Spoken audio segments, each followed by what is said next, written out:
None. 12 individuals were detained in Gokwe, Zimbabwe, for allegedly protesting President Emerson Mnangagwa's appointment as chairperson of the Southern African Development Community, or SADC. The detainees are suspected members of the Citizens Coalition for Change, accused of participating in an anti-government demonstration. This incident comes in the wake of calls for protests by activist leader Givemore Chuma, who questioned Mnangagwa's legitimacy, citing Zimbabwe's constitution.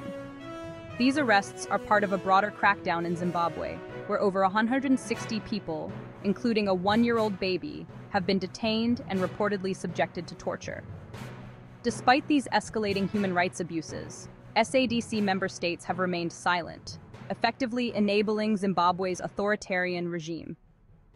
This silence undermines the rule of law and raises urgent questions about SADC's commitment to its own protocols. The international community now faces growing pressure to hold SADC accountable and prevent further repression and instability in Zimbabwe. Stay tuned for more updates on this developing story.